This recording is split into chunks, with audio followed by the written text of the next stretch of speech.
요즘에 갑자기 막걸리 얘기가 나왔습니다. 어떤 얘기인지 한번 화면을 본 뒤에 얘기를 나누겠습니다. 예. 이낙연의 막걸리 정치 비판인데요.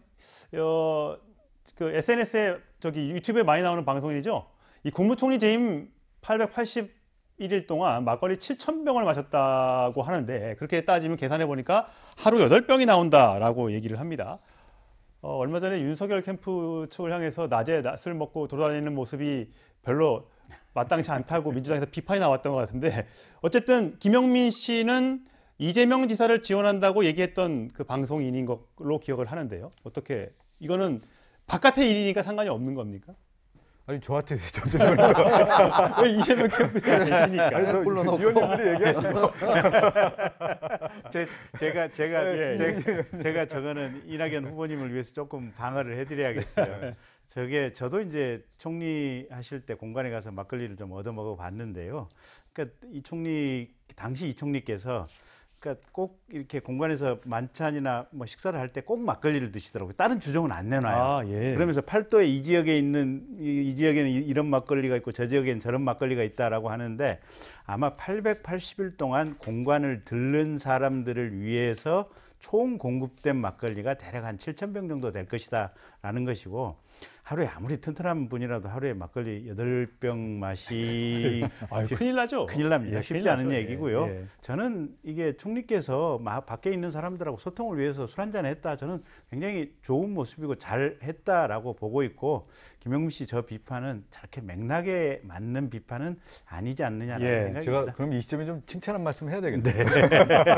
이낙연 후보님 같은 경우는 이제 당대표 되셔서 언론인 출신들은 이제 초대해서 같이 이제 저녁하는 자리가 한 번 있었는데요.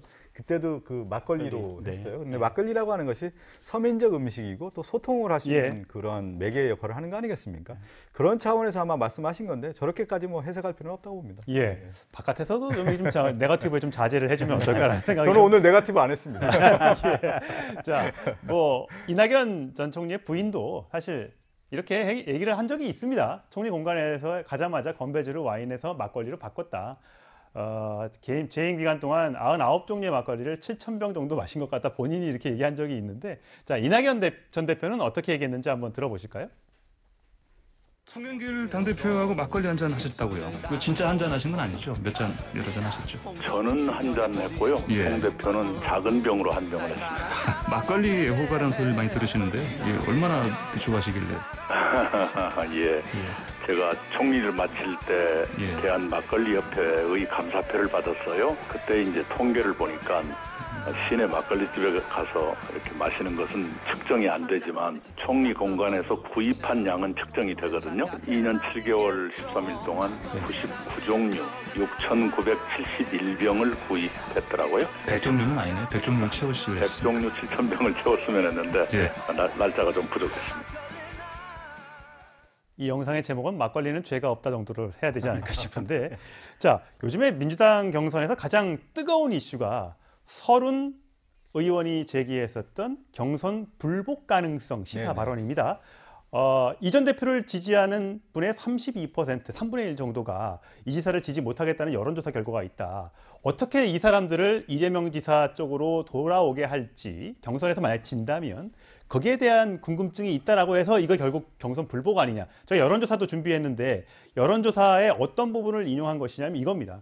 이낙연 지지자에게 이재명 대 윤석열을 물어보니까 이렇게 나왔는데 이재명 지지자에게 이낙연 대 윤석열을 물어보니까 그래서 이 수치가 한 2%포인트 정도 차이가밖에 안 나는데 이게 가지 않을 것이다. 그렇게 되면 우리가 진다. 이제 이런 뜻인 것 같아요. 네. 근데 이렇게 봐야 되겠죠. 이제 서른 의원님도 제가 이제 국방위원회에서 잘 아는데 서른 의원님이 김대중 전 대통령을 통해서 정치 입문을 했고요. 또 민주당의 산 증인입니다. 근데 경선 불복종 경선을 인정하지 않겠다 이런 얘기는 제가 볼 때는 진위가 와전됐다고 보고요. 무엇보다도 서른 의원 같은 경우는 이제 민주당에 반드시 승리해야 된다 그런 말씀이고요. 저런 이제 양자 대결 가상 대결에서 저런 이제 지지가 어떻게 변하느냐 이거 매우 의미 있는 조사긴 한데 유권자의 가장 기본적 특징은 뭐냐면 대선이 임박할수록 특히 이제 민주당 같은 경우는 본선 경쟁이 누가 있느냐에 대한 부분을 따지게 되는 겁니다. 그 업적과 비전을 가지고 대한민국을 누가 더 새로운 대한민국을 만들 것인가에 대한 부분을 따지기 때문에 지금 이 시점에서는 저는 여론조사가 뭐 나올 수가 있다고 보지만 선거가 임박할수록 실질적으로는 본선 경쟁력을 따지고 표의 확장력 그리고 이제 중도층에서 얼만큼 얻을 수 있느냐에 대한 것으로 이제 결정나는 거기 때문에 저는 뭐 지금 이 시점에서 저런 여론조사가 큰 의미를 좀 부여할 수는 없다고 봅니다. 예. 오늘 이낙연 전 대표는 내 인생에 불복은 없다 이렇게 얘기를 했습니다. 네. 자, 과연 이 문제가 계속해서 굴러가는 이슈가 될지 여기서 중단이 될지 한번 지켜보도록 하겠습니다.